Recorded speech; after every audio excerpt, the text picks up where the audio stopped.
Welcome to exam विवेचना।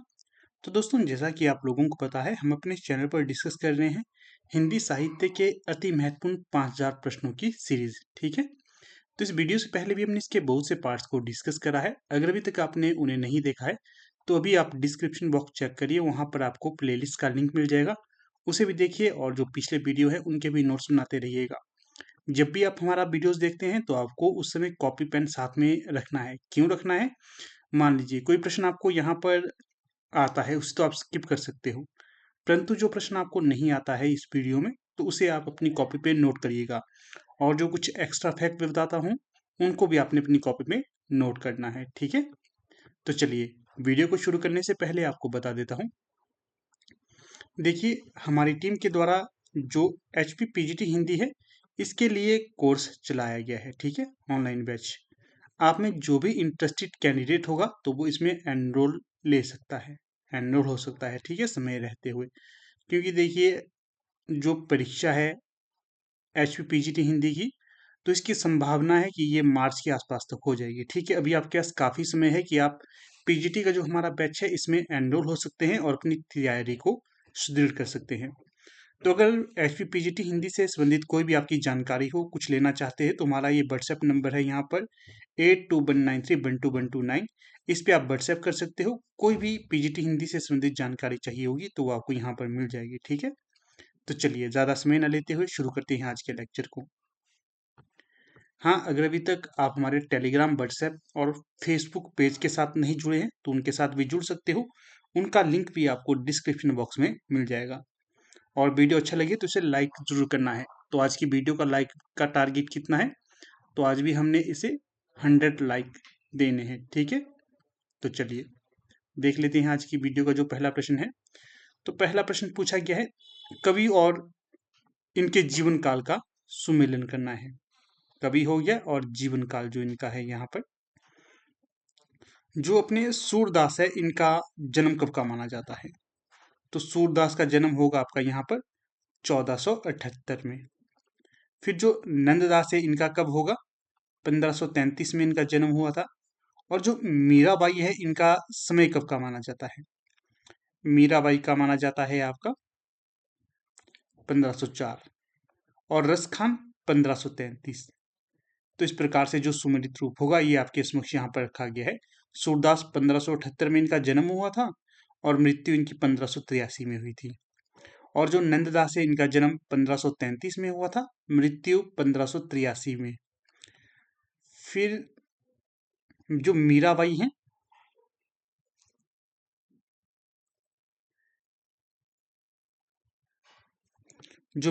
इनका जन्म हुआ था 1504 में और मृत्यु हुई थी 1563 में। और जो अपने रसखान है, इनका जन्म 1533 में हुआ था, मृत्यु इनकी 1618 में हुई थी। तो इस प्रकार से ध्यान से देखोगे तो यहाँ पर आपके 4 प्रश्न निकल जाते हैं। इनको नोट अवश्य करना है आपने। और जो सही कोट यहाँ पर होगा विकल्प ए। अगला प्रश्न है 59, तानसेन के गुरु कौन से आचार्य माने जाते हैं? तो जो संगीतज्ञ थे आपके तानसेन, अकबर के दरबार के ये प्रमुख रत्नों में माने जाते हैं, तो इनके गुरु पूछे गए हैं। तो जो 59 का सही विकल्प होगा, स्वामी हरिदास इनके गुरु माने गए हैं। विकल्प ए यहाँ सही होगा। अगला प्रश्न है 60, मीरा का अंतिम समय कहाँ या किस मंदिर में व्यतीत हुआ? जो मीराबाई थी, इनका जो अंतिम समय है ये आपके हुआ था रणछोड़ मंदिर में। रणछोड़ मंदिर, तो ये है यहाँ पर विकल्प डी सही होगा। जो मीराबाई हैं, इनकी भक्ति किस प्रकार की है? इस प्रश्न का उत्तर आपने देना है। तुलसीदास की भी बताइएगा भक्ति किस प्रकार की है, और सूरदास की भक्ति भी आपने बतानी है। अगला जो प्रश्न यहाँ पर पूछा गया है 61, दुल्ह राम सिंह दुल्हरी, क्या है? दुल्ह राम सिंह दुल्हरी, ये पंक्ति तुलसी के किस काव्य ग्रंथ से ली गई है? पहले तो ध्यान रखना है प्रस्तुत पंक्ति किसकी है? तुलसीदास की है। और ये किस काव्य ग्रंथ से ली गई है ये भी बतलाना है। तो ये ली गई है आपकी गीतावली से। विकल्प बी यहाँ सही होगा।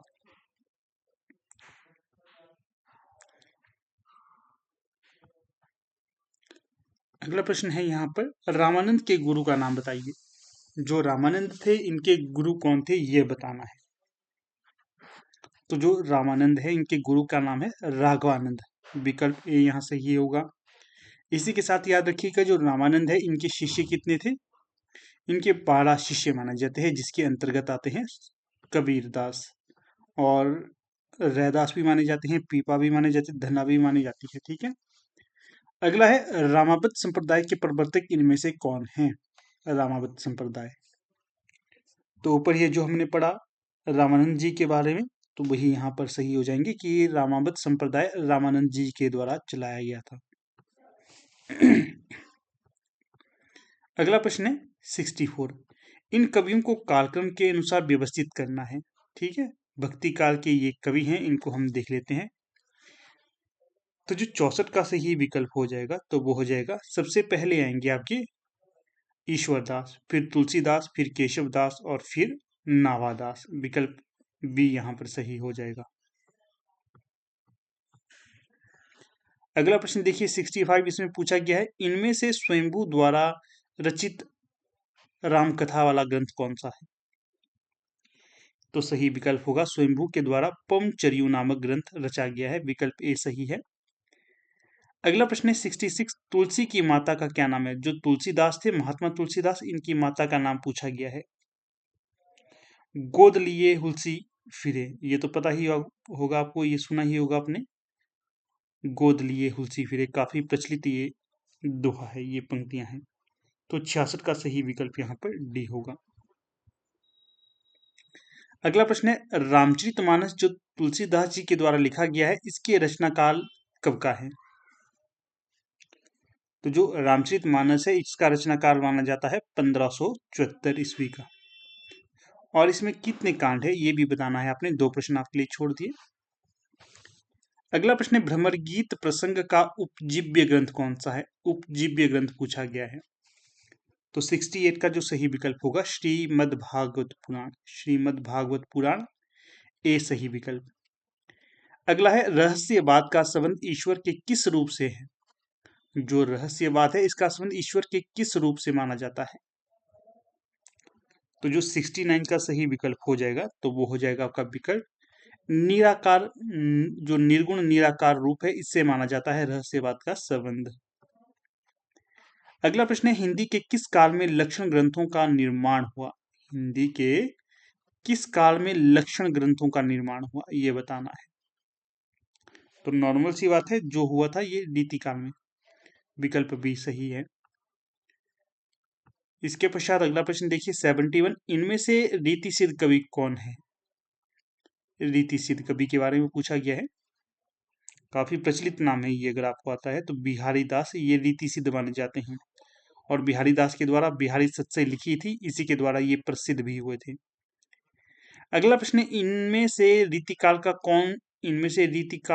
का कौन सा कवि प्रकृति चित्रण के लिए सुविख्यात था? प्रकृति चित्रण किसने किया था? तो प्रकृति चित्रण के लिए माने जाते हैं आपके सेनापति, काफी प्रसिद्ध है। अगला प्रश्न है अति सूदो स्नेह को मार्ग है जहां नेकु सियानपन बांक नहीं। प्रस्तुत पंक्तियां किस कवि की हैं? तो जो ये पंक्तियां हैं ये घनानंद की है। कई जगह घनानंद लिखा जाता है, वास्तव में घनानंद ही सही होगा, परंतु कई जगह धनानंद भी दिया जाता है, तो आप दोनों को टिक लगा सकते हो। तो घनानंद की प्रेमिका का क्या नाम है ये भी पूछा जाता है। तो घनानंद की प्रेमिका का नाम था सुजान। सुजान। अगला प्रश्न देखिए 74, डॉक्टर नगेंद्र ने रीति ग्रंथकारों को किस प्रकार का आचार्य माना है? तो जो डॉक्टर नगेंद्र थे ये रीति ग्रंथकारों को कवि शिक्षक आचार्य के रूप में मानते थे। 74 का सही विकल्प ए होगा। अगला प्रश्न है इनमें से कौन सा कथन असत्य है? असत्य कथन की बात की जा रही है यहाँ पर 75 में। तो जो 75 का सही विकल्प है ये माना गया है बोर्ड के द्वारा केशव रीतिकाल के प्रवर्तक हैं। इस प्रश्न में आप लोग क्लेम कर सकते हो। क्यों क्लेम कर सकते हो?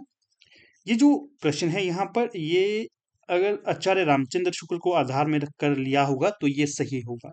ठीक है, बाकी आप लोग वैसे क्लेम कर सकते हो क्योंकि जो डॉक्टर नगेंद्र हैं वो केशव दास को रीतिकाल का प्रवर्तक मानते हैं। कई और भी विद्वान हैं जो केशव दास को रीतिकाल का प्रवर्तक मानते हैं, परंतु जरूरी नहीं है कि कभी विशेष के द्वारा ये माना गया। अगर यहाँ पर लिखा जाता ना इस प्रश्न में कि आचार्य रामचंद्र शुक्ल के अनुसार रीतिकाल का कौन सा तथ्य असत्य है, तो यहाँ पर केशव दास होना था कि केशव दास रीतिकाल के प्रवर्तक हैं, तो ये असत्य होता, परंतु यहाँ पर कभी विशेष का जिक्र नहीं किया गया है।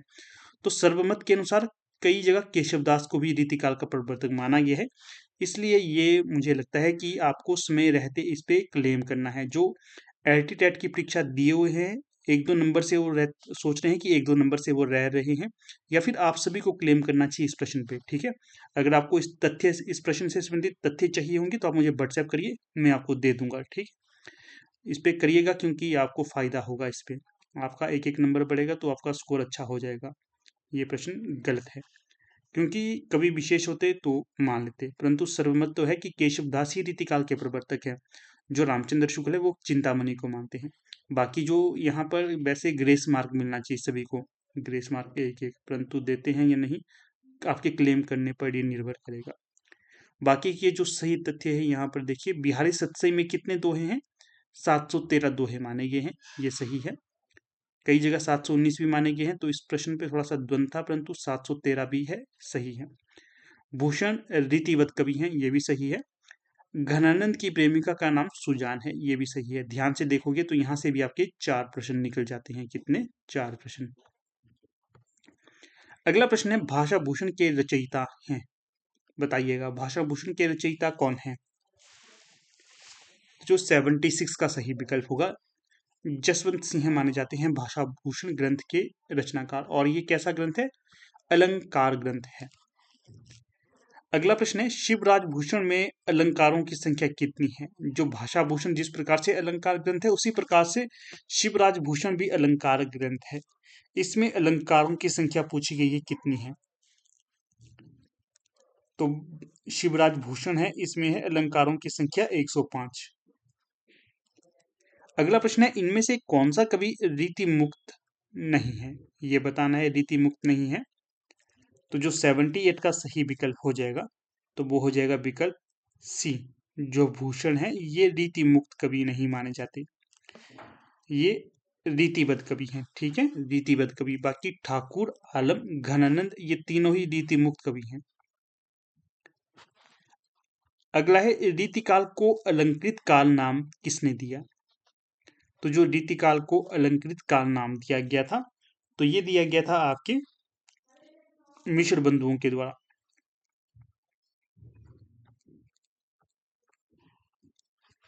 अगला प्रश्न देखिए, अरस्तु के ग्रंथ का नाम क्या है?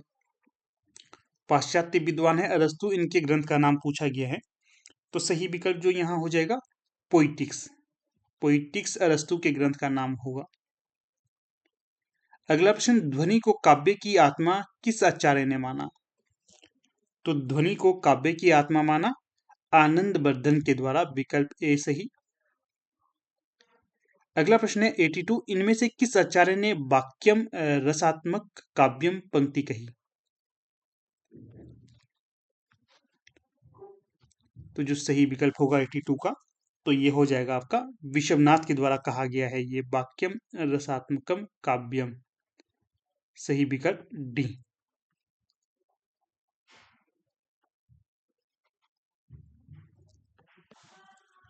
तो फिर अगला प्रश्न देखिएगा, हमारा अगला प्रश्न क्या है? 82 का तो डी सही हो गया। अगला है 83, इन सूचियों को सुमेलित करते हुए सही विकल्प का चयन करना है। एक तरफ तो संप्रदाय का नाम दिया गया है, दूसरी तरफ उसके प्रवर्तक आचार्य हैं, तो चलिए देख लेते हैं किस संप्रदाय से कौन सा सही होगा।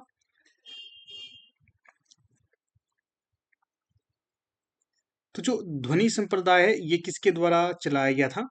ध्वनि संप्रदाय चलाया गया था आपके आनंदवर्धन के द्वारा, ये इसके साथ सुमेलित हो जाएगा। फिर जो रस संप्रदाय, ये किसके साथ सुमेलित हो जाएगा? रस हो जाएगा आपका भरत मुनि के साथ सुमेलित। फिर जो औचित्य संप्रदाय है ये किसके द्वारा चलाया गया था? औचित्य हो जाएगा आपका, ये सीधा गया आचार्य क्षेमेंद्र की तरफ। फिर जो रीति संप्रदाय है ये किसके द्वारा चलाया गया था? रीति चलाया गया था आपका आचार्य बामन के द्वारा। तो ये सही सुमेलित रूप हो जाएगा। सही विकल्प यहाँ पर विकल्प डी है। अगला प्रश्न है, इनमें से कौन सी कहानी हिंदी की पहली कहानी मानी जाती है? तो जो कवि विशेष के तौर पर देखें तो आचार्य रामचंद्र शुक्ल ने जो इंदुमती कहानी है इसे हिंदी की पहली कहानी माना था। 82 का सही विकल्प ए होगा। वैसे सर्वमत भी इसी की तरफ अपनी राय प्रस्तुत करता है। अगला है, अंधा युग किस विधा की पुस्तक है? अंधा युग किस विधा की पुस्तक है? तो 85 का सही विकल्प होगा गीति नाट्य, बी।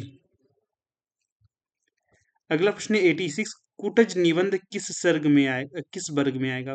कूटज निबंध ये किस वर्ग में आएगा ये बताना है आपने। तो यहाँ पर जो सही होगा ललित निबंध है कूटज। ठीक है, किसका है? ये हजारी प्रसाद द्विवेदी का है। अगला प्रश्न है यहाँ पर, श्रृंखला की कड़ियां किसकी कृति है? तो 87 का जो सही विकल्प होगा महादेवी वर्मा की रचना है ये श्रृंखला की कड़ियां। अगला प्रश्न देखिए 88, संसद से सड़क तक के रचयिता हैं। कौन है इसके रचयिता संसद से सड़क तक? तो जो 88 का सही विकल्प होगा धूमिल, सुदामा पांडे धूमिल। अगला प्रश्न देखिए 89, उपमेय में उपमान की संभावना, उपमेय में उपमान की संभावना होने पर कौन सा अलंकार होता है? तो 89 का जो सही विकल्प होगा उत्प्रेक्षा अलंकार। 89 का सही विकल्प कौन सा होगा? उत्प्रेक्षा अलंकार, डी। अगला है अन अनलंकृति, अनलंकृति पुनः कियापी, जो ये कथन है किस आचार्य का होगा? तो 90 का जो सही विकल्प होगा आचार्य ममट का कथन है ये। अगला प्रश्न देखिए 91, प्रिय प्रवास किस युग की रचना है? तो जो प्रिय प्रवास है ये होगी आपकी द्विवेदी युग की रचना। समय कब का माना जाता है? 1914 का। और इसे हिंदी का प्रथम महाकाव्य भी कहा जाता है और हरिऔध इसके रचनाकार होंगे, ये भी ध्यान रखना है। अगला प्रश्न है 92, मनोविश्लेषणवादी उपन्यासकार हैं। कौन होंगे मनोविश्लेषणवादी उपन्यासकार? जैनेन्द्र हैं, अज्ञे हैं और अपने इलाचंद्र जोशी भी हैं। इस तरह से जो विकल्प डी है ये सही होगा यहाँ पर, डी। अगला प्रश्न देखिए 93, वैद्यनाथ मिश्र इनमें से किसका नाम था? वैद्यनाथ मिश्र। तो जो 93 का सही विकल्प होगा जो नागार्जुन है इनका नाम था वैद्यनाथ मिश्र, विकल्प ए यहां सही होगा। अगला जो प्रश्न है 92, अबारा मसीहा किसकी जीवनी है? किसकी जीवनी है ये पूछा गया है, ध्यान रखना है प्रश्न में। तो जो शरद चंद्र है इनकी जीवनी है। अगर ये प्रश्न पूछा जाता है कि किसके द्वारा लिखी गई है तो ये विष्णु प्रभाकर हो जाते हैं। ठीक है, किसके द्वारा लिखी गई है तो विष्णु प्रभाकर, किसकी जीवनी है तो शरद चंद्र, ये बंगला के उपन्यासकार थे, प्रमुख उपन्यासकार। अगला है मैलांचल किस प्रकार का उपन्यास है? पहले तो ये ध्यान रखिए विधा है उपन्यास, मैलांचल उपन्यास विधा की रचना है। अगर ये प्रश्न बनेगा कि किसकी रचना है तो ये फणीश्वर नाथ रेणु की है। और किस तरह की रचना है तो ये आंचलिक रचना है, ये ध्यान रखना है आपने। इसी के साथ आगे है 96, परीक्षा गुरु का प्रकाशन हुआ था। तो बताना है जो परीक्षा गुरु उपन्यास है जिसे हिंदी का प्रथम उपन्यास होने का गौरव भी प्राप्त है, ये किसका है और कब इसे प्रकाशित किया गया था? तो जो परीक्षा गुरु उपन्यास है ये श्रीनिवास दास जी का उपन्यास है। ठीक है, और इसका जो प्रकाशन वर्ष है कब का है? 1882 ईस्वी का। काफी महत्वपूर्ण प्रश्न है ये, परीक्षा में पूछा जा सकता है। फिर देखिए आगे बढ़ने के साथ साथ आपको फिर से बता देता हूं, अगर आप लोग हमारा जो पीजीटी हिंदी के लिए, एचपी पीजीटी हिंदी के लिए ऑनलाइन बैच बैठ रहा है इसमें एनरोल होना चाहते हो तो हो सकते हो आप। इसमें आपको पूरी तैयारी करवाई जाएगी।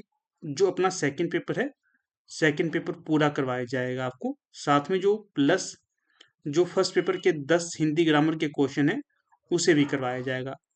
अगर आप लोग इसमें एनरोल होना चाहते हो तो समय रहते एनरोल हो सकते हो, क्योंकि अभी समय है आपकी परीक्षा हेतु। तो अच्छे से आप तैयारी करिए और जो आपकी परीक्षा है उसे क्रैक करिए, ठीक है। अगर ज्वाइन करना है तो व्हाट्सएप नंबर यहाँ पर बता दिया है, 8219312129, ये हमारा व्हाट्सएप नंबर है। इस पर आप व्हाट्सएप करके इससे संबंधित कोई भी जानकारी ले सकते हो। बाकी देखिए, अगर आप लोग सेल्फ तैयारी करते हैं तो आपको पता ही होगा कि सेल्फ तैयारी करने से पहले आपको एचपी पीजीटी हिंदी के या फिर किसी भी परीक्षा की अगर तैयारी कर रहे हो तो उसके पहले के क्वेश्चन पेपर आपको देखने ही चाहिए। तो हमारी टीम के द्वारा इसके क्वेश्चन पेपर अवेलेबल करवाए गए हैं, पीजीटी हिंदी के 5 साल के पहले के, साथ में क्वेश्चन पेपर भी और उसकी उत्तर तालिका भी है। इसी के साथ जो पीजीटी हिंदी के लिए इम्पोर्टेंट नोट्स भी अवेलेबल हैं, अगर आप इन्हें लेना चाहते हो तो व्हाट्सएप कर सकते हो इसके खातिर भी। चलिए अगला प्रश्न देखिए 97। तो इसमें पूछा गया है, त्यागपत्र उपन्यास, त्यागपत्र उपन्यास का केंद्रीय विषय क्या है? केंद्रीय विषय, तो 97 का जो सही विकल्प हो जाएगा तो वो हो जाएगा आपका नारी शोषण है इसमें, त्यागपत्र उपन्यास में। किसका उपन्यास है त्यागपत्र? जैनेंद्र का है, ये ध्यान रखना है, पूछा जा सकता है। अगला प्रश्न है 98। मृणाल, मृणाल और मृणाल के आत्मपीड़न की गाथा इनमें से किस उपन्यास में है? देखिए ऊपर से रिलेटेड प्रश्न है ये। जो मृणाल के आत्मपीड़न की गाथा है ये आपके त्यागपत्र उपन्यास की है। विकल्प ए यहाँ सही हो जाएगा, विकल्प ए 98 का। दोस्तों आप लोग तैयारी करिए पीजीटी की बहुत अच्छे ढंग से। क्यों? क्योंकि देखिए पीजीटी हिंदी के लिए बड़े समय के पश्चात एक तो पोस्टें निकली हैं, ठीक है। ना केवल पीजीटी हिंदी अपितु पीजीटी की सारी पीजीटी के लिए मैं बात कर रहा हूँ। और सबसे खास बात जो पीजीटी हिंदी के लिए है तो वो कौन सी है? पीजीटी हिंदी के लिए 117 पोस्टें। आज तक मैंने ये नहीं सुना है कि किसी भी विषय के लिए इतनी पोस्टें निकली हों। अलग विषय के लिए निकली हों परंतु हिंदी के लिए नहीं निकली है। 117 नहीं निकली हैं आज तक। आप लोगों के लिए पीजीटी हिंदी की भर्ती बम्पर भर्ती है। तन मन धन से तैयारी करोगे तो आपको कोई नहीं रोक सकता इस जॉब लेने से। 117 बहुत ज्यादा पोस्टें होती हैं पीजीटी जैसे लेवल की बात करें तो, ठीक है। आज तक जितनी भी आई है तो 50 से ऊपर बड़ी ही कम गई हैं पीजीटी की हिंदी की पोस्टें। तो 117 तो बहुत ज्यादा है। आप लोग में से कोई भी इस पोस्ट को ले सकते हो। इसके लिए देखिए ये निर्धारित नहीं है कि आप लोगों का टेट होना चाहिए, आप लोगों के पास ये डिग्री होनी चाहिए, वो कुछ नहीं है। अगर आपके पास बी एड है प्लस एम ए है, B Ed plus M A आप योग्य हैं इसके लिए। तन मन धन से तैयारी करिए। आपने फॉर्म तो फिल ही कर दिए होंगे परंतु तन मन धन से तैयारी करिए। कई बच्चे ऐसे भी जिन्होंने एलटी टेट का फॉर्म भरा था, किसी कारणवश उनका टेट क्लियर नहीं हुआ, तो मैं उन्हें यहाँ पर ये कहना चाहता हूँ, अभी रिजल्ट तो नहीं आया है परंतु आंसर की मैंने देख लिया था। ये कहना चाहता हूँ कि कोई बात नहीं, टेट आपका क्लियर हो या ना हो कोई मैटर नहीं है। अगर आप पीजीटी के लिए तन मन धन से तैयारी करोगे तो आपका ये निकल जाएगा, तो आपको क्या चाहिए और आपको क्या ही जरूरत है टेट की। पीजीटी आपका निकल जाता है, पीजीटी आप बन जाते हो, तो आनंद पूर्वक रहिए, अच्छे से तैयारी करिए।